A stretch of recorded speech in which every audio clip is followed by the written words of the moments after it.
Hey guys, what's going on? Welcome to another video on my channel Hairliciously. In today's video, I have probably one of the biggest updates of all times for the hair loss community. I've talked about Shiseido and Replicel's RCH001 treatment numerous times, over the past few years, which is an autologous cell hair multiplication therapy that utilizes dermal sheath cup cells isolated from the hair follicles to treat androgen alopecia. We now have updates from Shiseido that Japan has completed their phase 3 clinical trials back in late September of 2023, and they are now offering their dermal sheath cup cell hair multiplication technology for patients in Japan as of July 1st. While this is a huge update in terms of a behemoth company like Shiseido launching their first hair stem cell multiplication therapy, I was a bit disappointed, to be honest, about the actual clinical results from phase 3. And on top of that, they didn't really mention anything about Replicel. And if you guys recall back, they had prior legal issues with Shiseido regarding their joint patent sharing. But I did take a look at their website, and they still appear to have the exclusive rights for RCH outside of Asia. And from the looks of it, I think their main issue is a financial problem, mainly funding that is preventing them from moving forward with commercialization.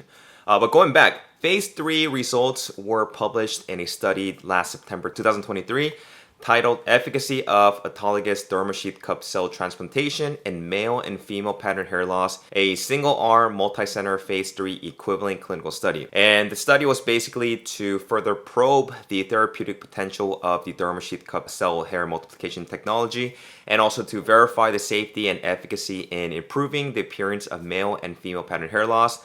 The study was a pretty small-scale phase 3 equivalent trial that only had about 36 participants.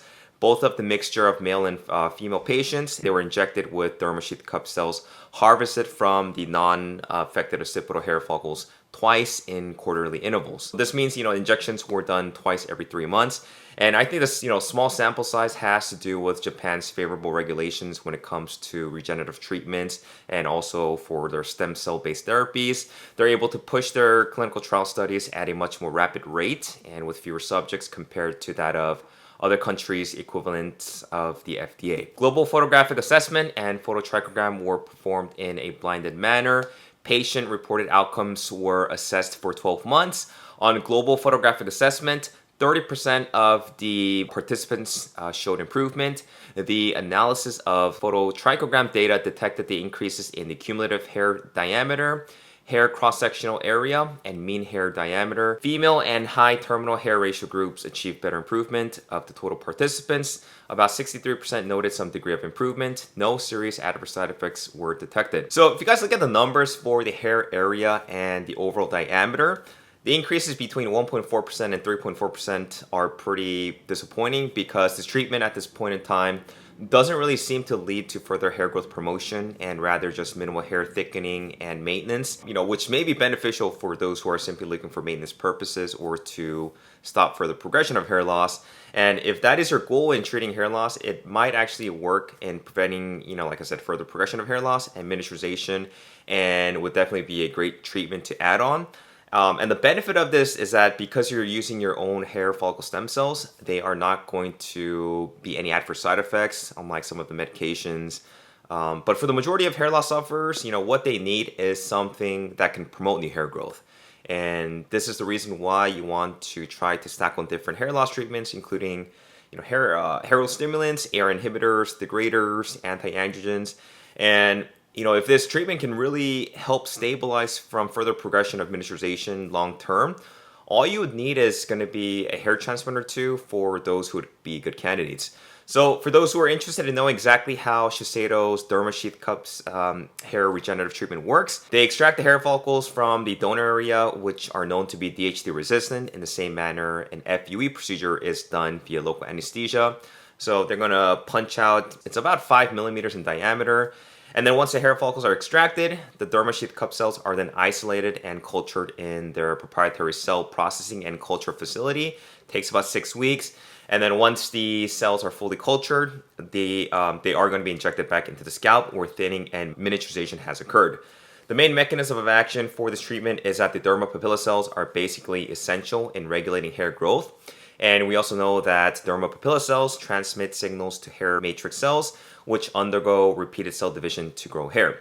And because dermal sheath cup cells are precursors of dermapapilla cells, the treatment focuses on the fact that supplementing miniaturized areas with dermal sheath cup cells are going to help increase dermapapilla cells for hair growth stimulation. So all in all, this is very exciting because we now have another mode of treatment for treating androgenetic alopecia that also works in a different mechanism of action, and it will only help fortify hair growth and maintenance. The treatment is going to be available in Japan, and at the current time, it only appears to be available through a referral at the Toho University Osahi Medical Center Hospital. And to be honest, I'm not 100% sure if it's only available to Japanese citizens or if it's going to be available for the general public within Japan. Website doesn't specify, so I would assume that anyone who comes to Japan can receive the treatment as long as they can get the referral and meet the eligibility criteria. There's also no information on cost, so once we get updates, I will definitely keep you guys posted on that. So all in all, it would definitely be interesting to see, obviously a larger population sample size, and also to see if various frequencies of treatment over a longer span of time would actually help promote better hair growth and also be more efficacious. Hopefully Shiseido will be able to expand on this as they get more experience and patience in the autologous dermal sheath cup cell transplantation technology. I think overall this is this is great news in terms of maintenance and maybe another treatment that you guys can incorporate to treating your to prevent further hair miniaturization. And also hopefully Repsol is going to be able to pull through, and hopefully they will be able to give us their version of their clinical trial phase 3 results. So I look forward to that. Thanks for watching, guys. That wraps up this video. Let me know in the comments what you guys think of Shiseido's RCH001 treatment. If you've actually had it done, I would love to hear your experience. I know it's only been about a week or two since they just released it. I am pretty sure that there's gonna be a lot of people who are interested in this treatment. So keep you posted. Thanks for watching, guys, and I will talk to you guys in my next video. Take care.